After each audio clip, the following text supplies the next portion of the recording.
Assalamualaikum warahmatullahi wabarakatuh. Perkenalkan, kami dari kelompok NIM Genap dari kelas Metodologi Penelitian B2 dengan anggota Muhammad Rizky Maulana dengan NIM 1026, Wanti Amiliana dengan NIM 1028, dan saya sendiri Isnur Fadila dengan NIM 1130. Di sini kami akan mempresentasikan hasil kerja kelompok kami dengan judul metode etnografi. Yang pertama, di sini saya akan menjelaskan mengenai pengertian metode etnografi. Etnografi adalah metode penelitian yang berdasarkan pengamatan terhadap sekelompok orang yang masih hidup dalam lingkungan yang alamiah daripada penelitian yang menekankan pada latar formalitas. Sejatinya, etnografi merupakan salah satu pendekatan dalam metode penelitian kualitatif yang berusaha mengeksplor budaya masyarakat.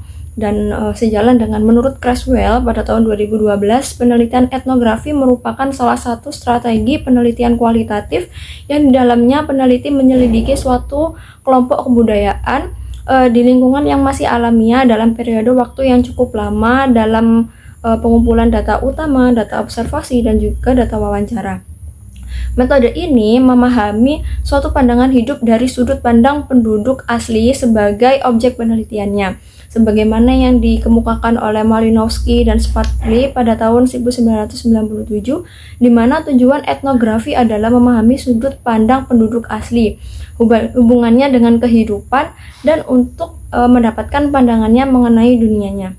Dengan arti lain adalah etnografi mempelajari masyarakat dan belajar dari masyarakat. Sebuah studi atau penelitian tidak akan dianggap etnografi jika mengabaikan konteks dan kondisi terkait di mana tindakan dan pernyataan orang yang diamati dan dicatat. Selanjutnya, saya akan menjelaskan mengenai tujuan penggunaan metode etnografi. Tujuan penggunaan metode etnografi yakni untuk memahami rumpun masyarakat, sehingga dengan adanya kajian etnografi ini dapat memberikan teori-teori ikatan budaya, memahami masyarakat yang kompleks, dan memahami perilaku-perilaku manusia. Selain itu, yang tak kalah penting yakni adalah dapat berkontribusi dalam menyelesaikan problem-problem praktis yang dihadapi dari subjek masyarakat yang sedang diteliti. Jadi bukan hanya sekedar ilmu untuk ilmu, tetapi ilmu untuk menyelesaikan masalah-masalah masyarakat atau sebagai problem solving. Selanjutnya di sini saya akan menjelaskan mengenai fokus penelitian etnografi. Kebanyakan dari metode penelitian ini yakni memfokuskan pada kajian kebudayaan dalam arti yang holistik dan memfokuskan pada pandangan subjek sebagai objek penelitian.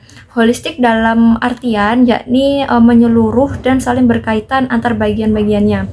Sedangkan fokus pandangan subjek sebagai objek penelitian ialah metode ini lebih memfokuskan mencari data dari sudut pandang informan yang berperan sebagai objek penelitian. Biasanya penelitian ini mengkaji kebudayaan dalam masyarakat yang merupakan konstruksi peneliti dari berbagai informasi yang diperoleh di lapangan. Dalam konteks kebudayaan ini, yang tergambar adalah tingkah laku sosial masyarakat yang dilihat sebagaimana adanya atau objektif. Saya akan menjelaskan ciri-ciri penelitian etnografi. Yang pertama, sumber data bersifat ilmiah. Artinya, peneliti harus memahami gejala kenyataan dalam kehidupan sehari-hari sehingga data yang diperoleh dapat digunakan secara maksimal.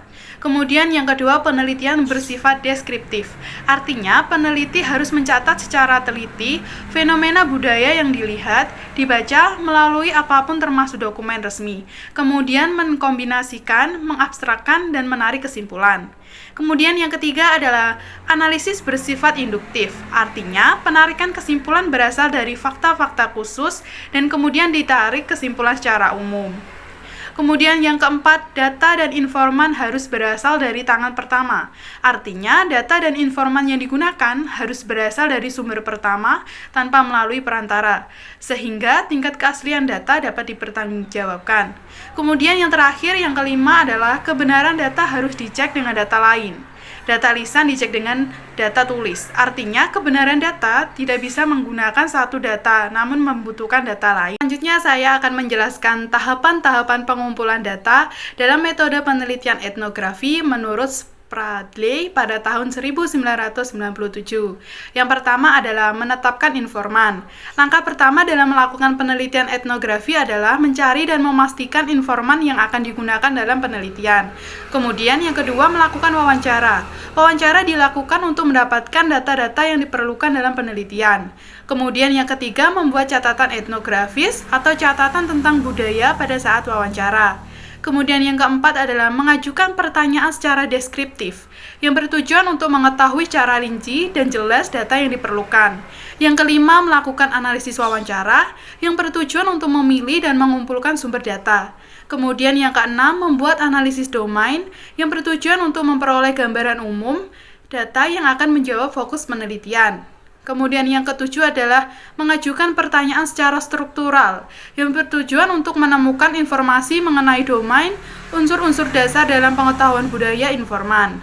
Yang kedelapan adalah membuat analisis taksonomi yang bertujuan untuk mengetahui gambaran fenomena atau masalah yang menjadi sasaran studi.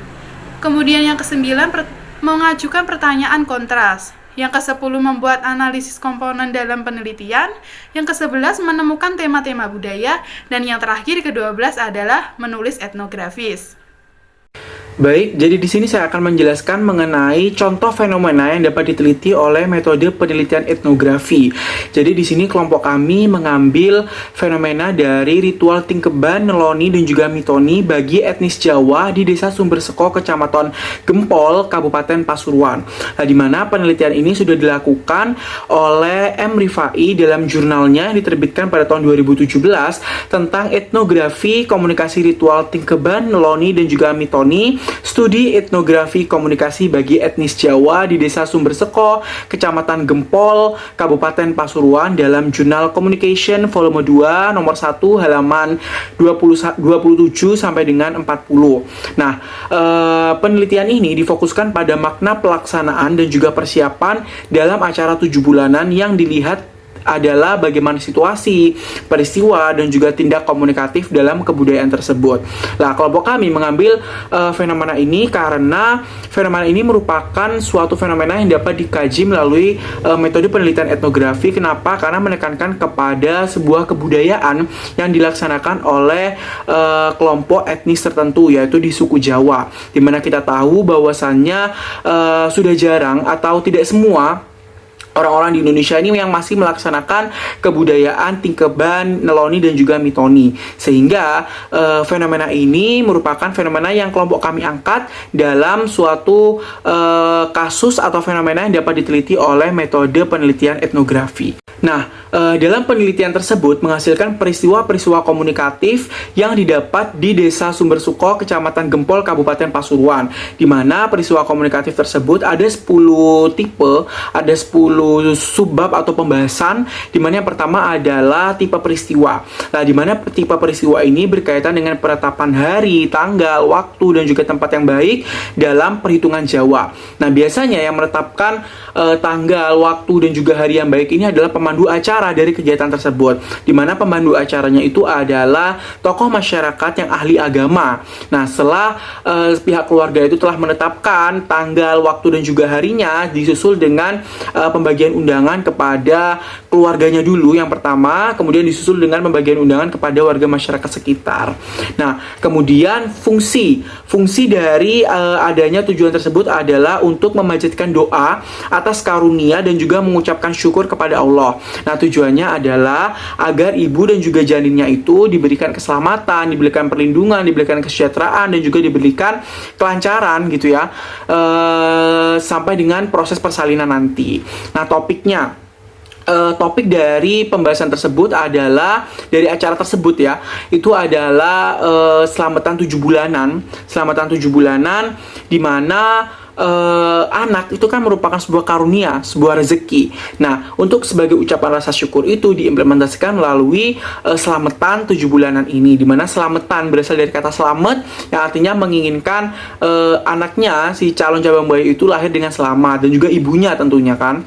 Nah, kemudian setting ini berkaitan dengan tempat dan juga waktu dilaksanakannya acara tersebut, di mana tempatnya itu di rumah masing-masing atau di rumah pihak keluarga yang melaksanakan acara tersebut, dan waktunya itu biasanya dilakukan di ba'da isya atau malam hari ba'da isya. Nah, mengapa warga desa Sumbersuko, Kecamatan Gempol, Kabupaten Pasuruan ini memilih ba'da isya atau di malam hari? Karena masyarakat sekitar tuh meyakini bahwasanya kalau malam hari itu adalah waktu yang panjang untuk bisa me time, untuk bisa berkumpul dengan keluarga ketimbang pagi atau siang hari, di mana keluarganya itu biasanya sibuk gitu ya, sibuk bekerja dan lain sebagainya, sehingga acara ini dilaksanakan pada malam hari.